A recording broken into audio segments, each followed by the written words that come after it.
মহানবী হযরত মুহাম্মদ সাল্লাল্লাহু আলাইহি সাল্লামকে অবমাননা করার অভিযোগে উত্তাল ভারতের মহারাষ্ট্র। সম্প্রতি ইসলাম ধর্ম এবং মহানবী হযরত মুহাম্মদ সাল্লাল্লাহু আলাইহি সাল্লাম সম্পর্কে আপত্তিকর মন্তব্য করেছিলেন রাজ্যটির হিন্দু ধর্মের প্রচারক রামগিরি মহারাজ। আর তাতে সমর্থন দিয়ে ভারতের মহারাষ্ট্রের আহমেদনগরে সম্প্রতি মসজিদে ঢুকে মুসলমানদের মারার হুমকি দিয়েছিলেন সেদেশের ক্ষমতাসীন দল বিজেপির বিধায়ক নীতিশ নারায়ণ রানে। আর এতেই ক্ষোভে ফেটে পড়ে সেখানকার মুসলিমরা, দেয়া হয় বিক্ষোভের ডাক। প্রতিবাদে মুম্বাই অভিমুখে লং মার্চ করছে হাজার হাজার মুসলিম।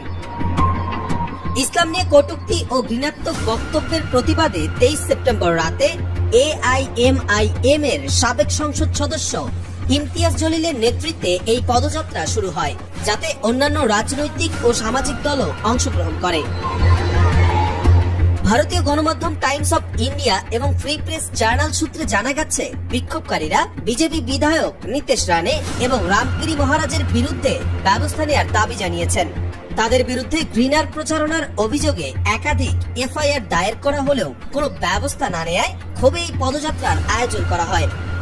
সাবেক MP ইমতিয়াজ জলিল এই দুই ব্যক্তিকে গ্রেফতারের দাবি জানিয়েছেন। মারাঠওয়াড়ার বিভিন্ন অঞ্চল থেকে শত শত যানবাহনে করে তিরিঙ্গা সংবিধান র্যালি নামে বিক্ষোভটি ছত্রপতি সম্ভাজিনগর থেকে শুরু হয়েছিল এবং সমৃদ্ধি এক্সপ্রেসওয়ে ধরে মুম্বাইয়ের দিকে এগোচ্ছিল।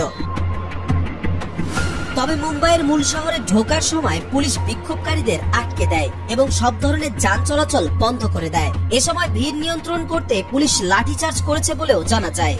প্রতিবেদন মতে সোমবার রাতে মুলুন্ড চেকনাকায় আইন শৃঙ্খলা পরিস্থিতি ঠিক রাখতে বিপুল সংখ্যক বাহিনী মোতায়েন করা হয়েছিল।